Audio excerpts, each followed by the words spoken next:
жолы болған дұрыс қой адамның өмірінде. Қателесіп жүріп жақсы жол тауып кетеді болады. Жақсы жолмен кетіп бара жатып жағып кетеді деді. Ол енді тағдыр деді. Біз осылай келдік әдебиетке. Көп нәрсені маған кітап берген рас. Ол не үшін жасырасың? Оны мен қайдан аламын? Хемингуейдің де бір жақсы сөзі есімде қалады. Айтып оқығанда не есте қалады. Ол да біздің пайдамызға шешіледі. Мен сияқтылар, Тұманбай, Жұмекен, Әбіш, осылардың бәрі. Сол айтады, жақсы жазушы жетімдерден шығады дейді.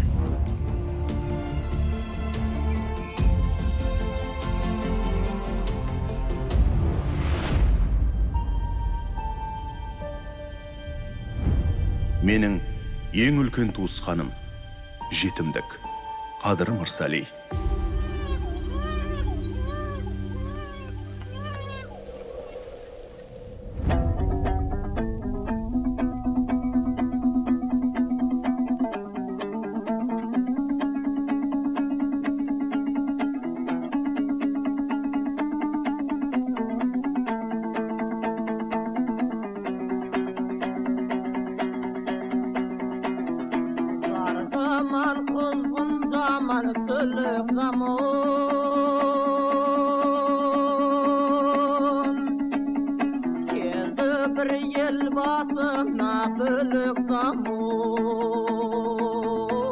Қадырдың балалық шағы онша жақсы балалық шағы емес. Енді ол дүниеге келердің алдында үлкен Қазақстанда аштық болды. Қазақ деген халық өте абдырап қалды, жүдеп қалды.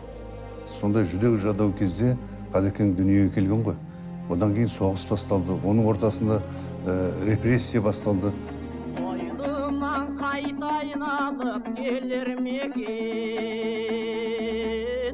Бала Қадырға соның бәрі әсер еткен болу керек. Кішкентайынан жетім өскен. Анасы ғой енді бұны өсірген, жалғыз өзі сүйреп жүріп өсірген. Бірақ бірге тұра алмады. Алматыға келіп, анасы біраз тұрды. Бірақ Алматыға көндіге алмай ауылға көшіп кетті. Бірақ сонда Қадекең әрбір сәтінде сол шешесіне өзінің қолынан келген көмегін жасап отырды. Асыл әжем, ғасыр әжем аңсаған. Біріншіден апайымыз өзі енді осал адам болмаған, мінезі де болған, жалғыз ұлды, мысалы, бір ұл бір қыз ғой өзі. Сол Қадыр ағамызды сондай дәрежеге жеткізген, сол ананың мықтылығы деп ойлаймын. Қадекең ай сайын ол кісі ақшасын салып тұрған, керек жарағын ол заманда не? Бірінші ендишай. Ендишай сандық тұрады екен ол кісіде.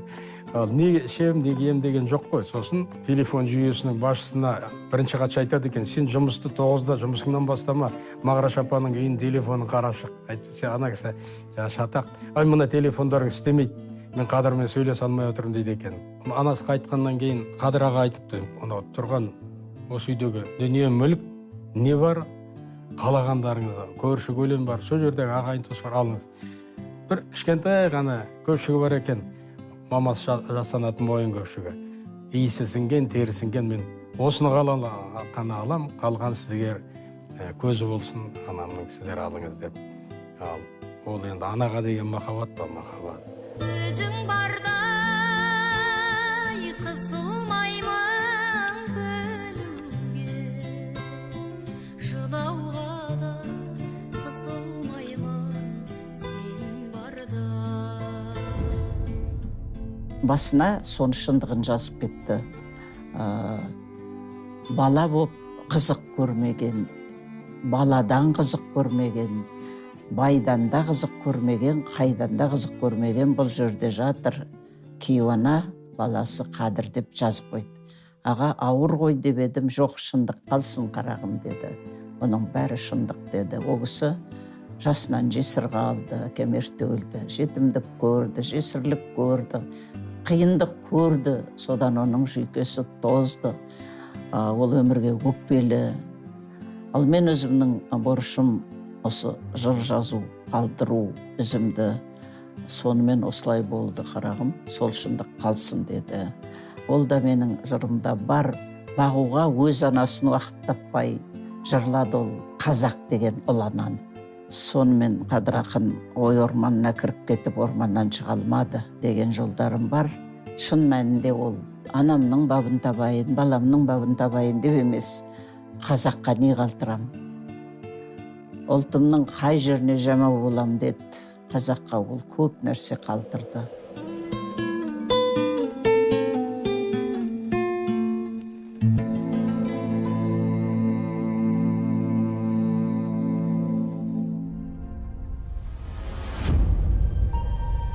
Жазушылық мамандық емес, тағдыр. Қадыр Мырзали.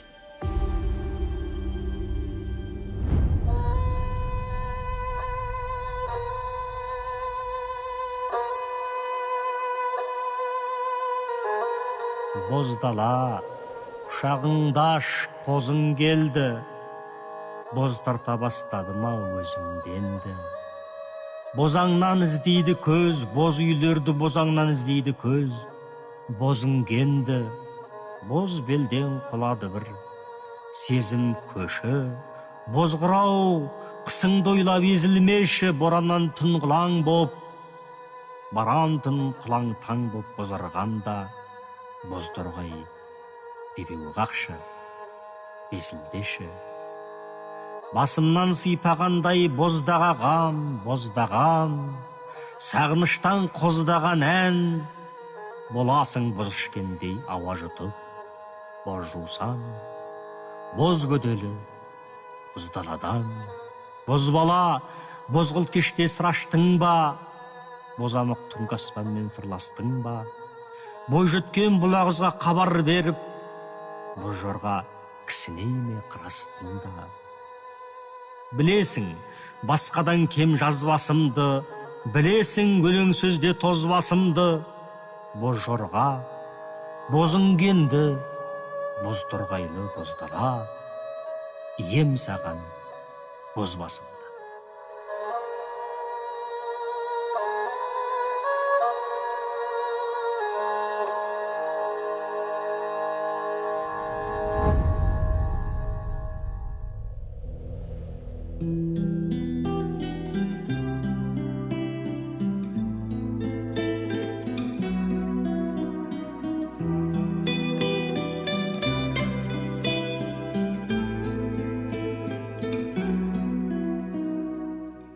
Мен Қазақтың Киров атындағы университеттің филология факультетіне 1954 жылы түсіп оқи бастаған едім.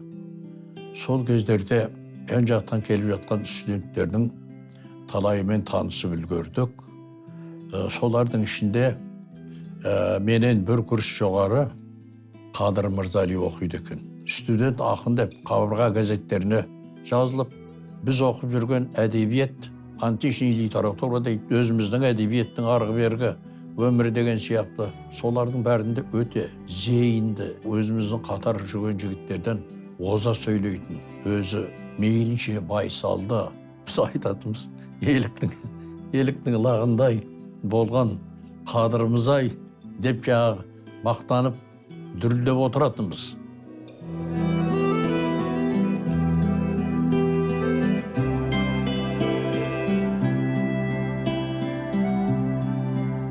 Қадырмен алғашқы танысқаным мен оның шығармасы арқылы ой орманы бірі шыққан.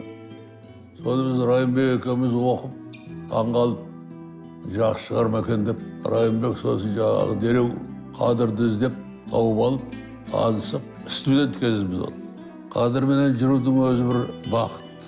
Қадырдың шығармасы арқылы көп нәрсені, поэзияның екенін ұқтық. Қадырда өлеңдерінде артық сөз болмайды.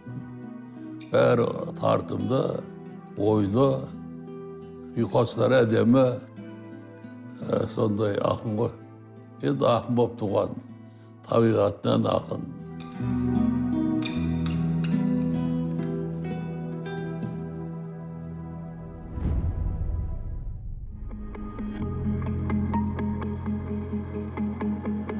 Біз Алматы қаласының 12-ші мектебінде оқушы едік.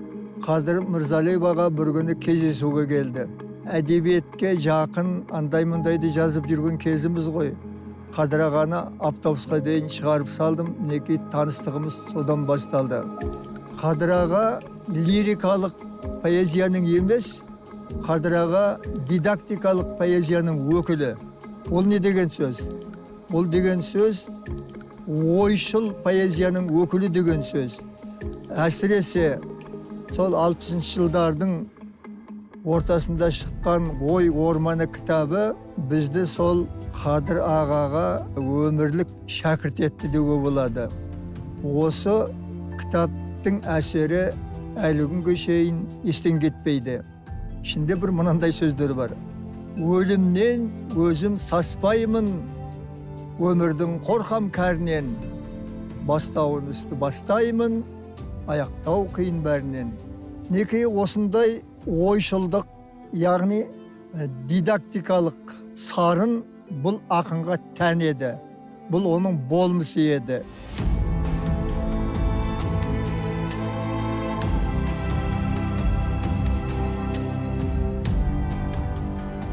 Қадыр Мырзалы ағамызды өзін көрмей тұрып, өлеңдерін оқып, керемет ақын ретінде жақсы көріп жүрдік. Әсіресе ой орманы дейтін кітабы қатты әсер етті.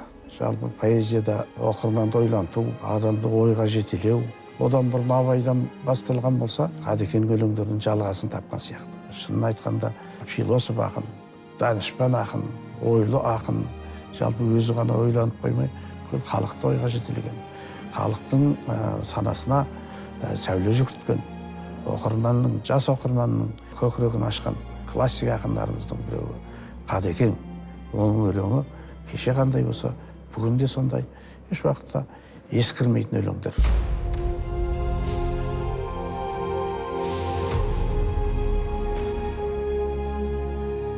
Бабамыздың шоқ басқан табанымен бірде екен жақсы жаман. Бір жаманы тынымсыз көше берген, бір жақсы қимаған даланы кең. Бір жаманы жел сөзге ерген екен, бір жақсы тіл керіп берген екен, бір жаманы кетпенге орашолап, бір жақсы найзагер мерген екен. Бір жаманы кешігіп әліпті ашқан, бір жақсы күйлері көбік шашқан, бір жаманы қыздарын малға беріп, бір жақсы сүйген малып қашқан. Бір жаманы шаруасын маңдытпаған, бір жақсы қулықпен жандытпаған. Бір жаманы үйленіп жеңгесіне, бір жақсы жесірін қаңғытпаған. Тату тәтті көршілер шырбызбаған, бірге тоңып суықта бір мұздаған. Бір жаманы сонда да үй салмаған, бір жақсысы абақты тұрғызбаған.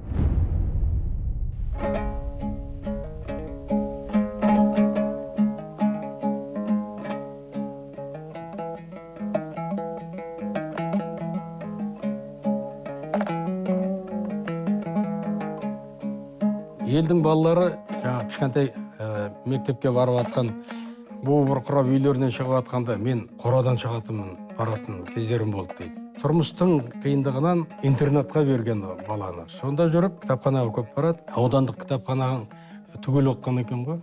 Мен каллиграфиям жақсы дейді, почеркін көрсеңіз қазір. Тоқыма бір бәз сияқты ғой, кереметті. Иірім деген анау ғаламат. Почерк. Сосын мені жаңадан келген кітаптардың картотек толтыртады дейді. Сосын соның ішінде жүріп, мен өзім жаңа анаған кітаптарды алып оқиын дейді.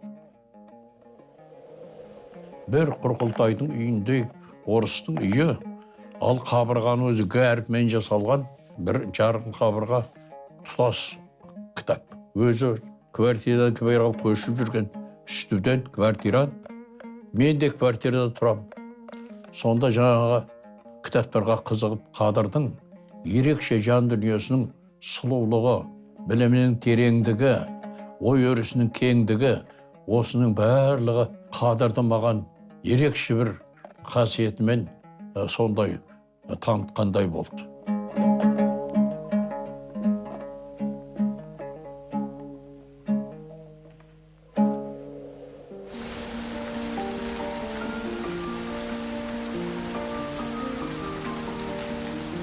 Мен Қадыр ағаның өзімен 2000 жыл таныстым.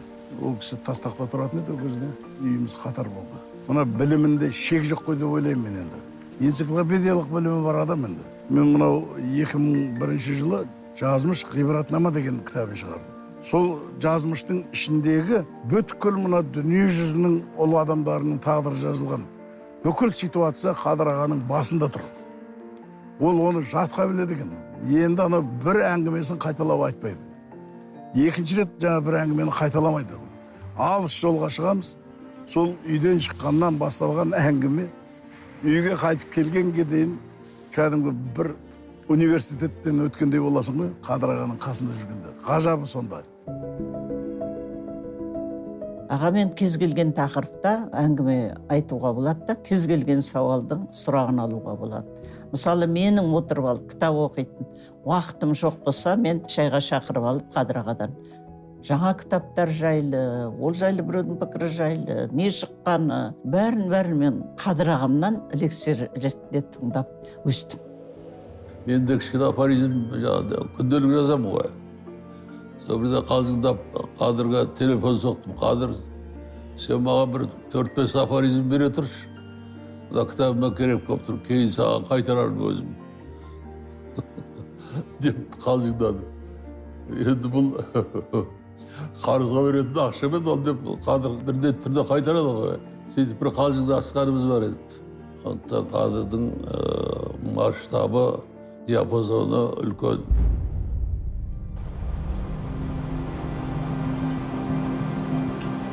Жалпы кез келген талантты адамның талантты өз алдына, сосын еңбек болу керек қой. Сол еңбекті ол кісі ақын ретінде өмірдің соңына дейін қазақ поэзиясына өзінің үлесін қосып келген ақын. Оның өзінің көзі тірісінде 18 томдық шығармалар жинағы шықты. 18 томның жартысынан көбі поэзия, сосын аудармалар, сонымен бірге оның игерім және жазмыш деген 2 прозалық шығармалары кірді. Балаларға арналған шығармалар бар. Соның ішінде Күміс қоңырауды бөліп айту керек. Ол Күміс қоңырау деген қазақ балалар әдебиетінің классикасы болып қабылданды. 82 жасында ма Шерағаң сол кезде маған айтты. Бір нәрсені деді, кеш түсіндім деді. Құдай Алла тағала миссия берді ғой бізге, жазушы. Жазушы ана прозасын жазу керек екен. Ақын өлеңін жазу керек екен. Әкімшілік билікке ақын деген араласпау керек екен. Мына Қадыр деген данышпан ғой деді сонда Шерағаң. Бұл деді парламенттің 4 сазивында депутат болған деді Қадыр. Бірақ ол парламенттің емес, өзінің поэзиясын жазып отырды. Парламент деген поэмасы бар Қадырдың тіпті. Қадыр ағаны көрсе, ой, мудрец деп амандасатын. Екеуінің сыйластығы бір керемет болды енді. Біз елде жүріп естейтінбіз, Қадыр Мырзалиев өзін жаңағы шынжырлап, аяғынан жылу батареясының кілтеп тастайды екен де, кілтті өзі ала алмайтын жерге лақтырып жібереді екен деп. Сен жазу столына отырады, осыдан тұрмайсың, өзін-өзі сонша қинап жазады екен дегенді.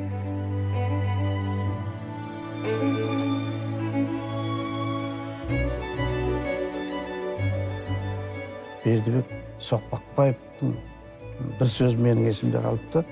Қадыр Мырзалиев өлеңді тас қашағандай алақанын тас талқан қылып жазады дейді. Тас қашау деген ол бәдізшілік, күлтегін, Тоныкөктің дастандарының бәрі де тасқа қашалған ғой. Енді соны тасқа қашаған адамға теңеп отыр біздің Қадекеңді.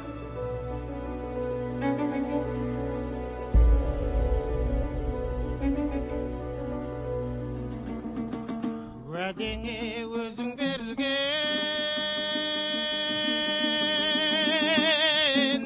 бекем бедің жүректі ау мәңгілікке мекендедің саттан. Бүкіл жан дүнием Абай романына беріліп оқып жүрген кезім, сол романда Абайдың салтанат қызбен хикаясы. Бір күндері осы салтанат ән дүниеге келді. Әнімді кімге жаздырамыз деген кезде ешқандай толқусыз мен Қадырға өтініш еттім. Сағынсам несімін, аузымда есімін. Мен салтанат деген әнімді Қадыр өзгертіп Сағатай депті. Мынау Сағатай кім дедім? Сүйген қызым еді дейді. Сөйтіп жүргенде енді бір күндері тойға маған шақыру билетін беріпті. 2 суреттің астына Қадыр Салтанат деп жазыпты. Сол күннен бастап Сағатай есімді қыз Салтанат аталды. Сол кезде Қадыр музыкаға өлең жазып көрмепті. Осы Қадырдың қазір өлеңдеріне жазылған біраз әндер бар. Қадырдың бүкіл өзінің поэзиясы қандай жанрда жазсын, соның барлығы Қадырдың терең сезімді, тынысы кең, ойы биік, осындай болмысын ерекше жарқыратып көрсетеді. Абайға қалай айтсам, Абай ойшыл десем, Қадыр сандай ойшыл, философ ақын. Не жазса да қазаққа керек болсын деп жазған адам. Кез келген шығармасын алып қарасаң, сол қазақ үшін жазғанын білініп тұрады. Ел үшін, халық үшін жазғанын білініп тұрады. Міне біздің кейінгі ақындардың, талантты балдардың ол кісіден үйренетін осы деп ойлаймын. Сосын иірім мен жазмыш, көп адам жаратпайды жазмышты. Өйткені онда біздің қазақтың тағдыры, жалпы әдебиеттің тағдыры, сол әдебиетті жасап жүрген адамдардың шынайы өмірі суреттелген. Соны кейбір адамдар жаратпайды, бірақ мен жақсы көремін. Кейінгі ұрпаққа ананың туысы, мынаның туысы емес, ана жерде тұрған тұлға керек қой. Сол тұлғаны Қадыр Мырзалиев олардың портретін жақсы жасап кетті. Маған түк те керегі жоқ сенсеңіз, сарғаяды жапырақтар келсе күз. Артық нәрсе ала алмайсың өмірден, адалдықтың ағузын емсеңіз. Маған түк те керегі жоқ сенсеңіз. Маған түк те керегі жоқ сенсеңіз, жақсы жандар жалғыз болмай болсеңіз. Жоқты барды жидай беріп қайтемін, бәрі қалар өлсеңіз. Маған түк те керегі жоқ сенсеңіз. Маған түк те керегі жоқ сенсеңіз, өзге жарық көмектеспес сөнсеңіз. Асылыңнан, алтыныңнан не пайда, енді қайтып оралмайды 18. Маған түк те керегі жоқ сенсеңіз. Ой тереңіне сүңгіп кеткендіктен де оның достары сонша көп болды деп айта алмаймын. Өмірде жалғыздық көрген сияқты. Маған ылғи звондап тұрушы еді: «Ей Смағұл, қайда жүрсің? Неге сен келмейсің? Неге біз әңгімелеспейміз?» деп ылғи хабарласып отыратын. Қалай мен қайта-қайта оны мазалап тұрамын, тіпті сырласып тұруға да жасымыз келмейді ғой деп қашқақтайтын едім.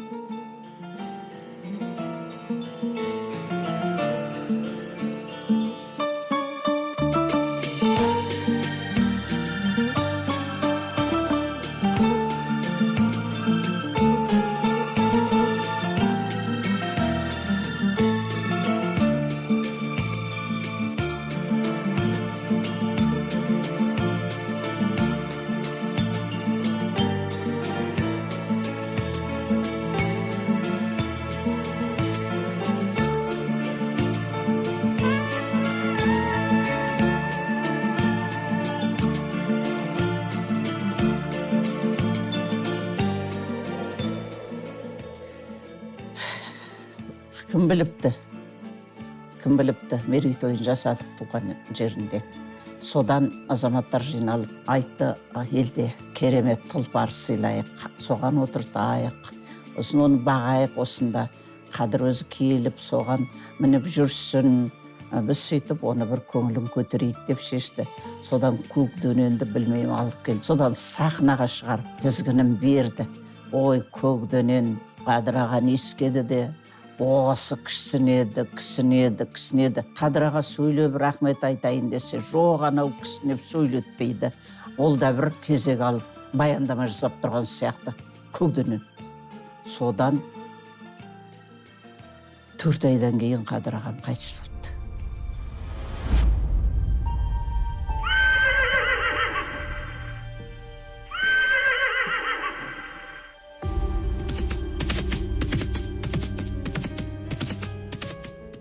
Көкдөнен залға келген айдаладан, тұрғандай жауап күтіп айналадан. Құйғытып атқа шабар дәуреніңде, бұл қазақ аттың кісі қайда болған. Бұйыру бақытым ғой ақын ұлға болар ең, өзің ием жақыным да, ал сенде 4 айлық ғұмыр қалды, мен сонда кетем кімнің тақымында. Көкдөнен осылай деп кісінеді, сезді екен жануардың ішінені, заманда адамда да ұқпай жүрген Құдай ау жылқыны кім түсінеді. Осындай жыр кеудемнен төгіліп кетті жаңағы 4 айдан кейін Қадыр ағам өлгенде.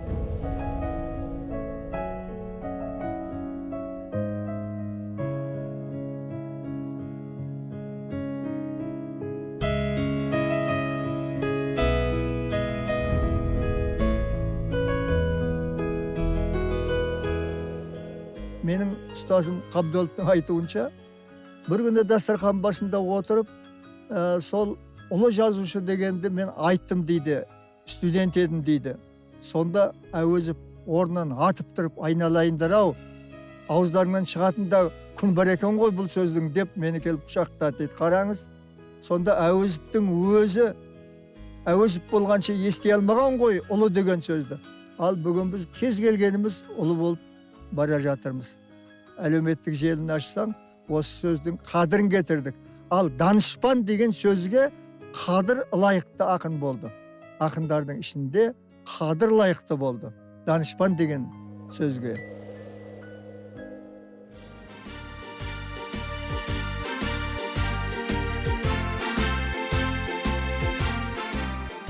Енді өзінің зиратының басына жазылды анау атамекеніндегі сөз бар ғой. Күннің өзі ұясына қимай оны батады екен. Соны күннің өзі ұясына қимай сені батады екен деген сөз жазылып тұр басында. Қадыр Мырзалиевтің жырлары жыл өткен сайын халыққа жақындай береді. Өткен халықтық ақын. Ана Мұқағали айтты ғой, мен 21 ғасырмен құрдаспын деп. Сол сияқты бұл кісі де келешек ғасырлардың құрдасы, сырласы болады. Мен соған сенемін. Данышпандар туады, кемеңгерлер туады, таланттар аз емес. Өзін өзі ұмытып кететін, өзінің қайдан туғанын ұмытып кететін, кім тәрбиелегенін ұмытып кететін, кімге парыздар екенін ұмытып кететін азаматтар жетеді. Менің өзімнің көзім жеткен нәрсе, 1000 жерден пайғамбар болсаң да, халқыңнан үлкен емес.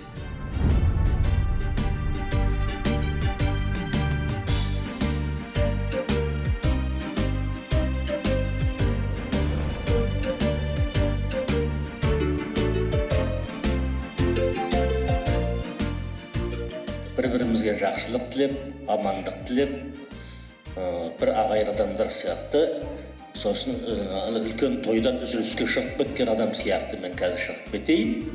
Сендер күтіңдер мені. Күтіңдер. Kökeğine de zata dikin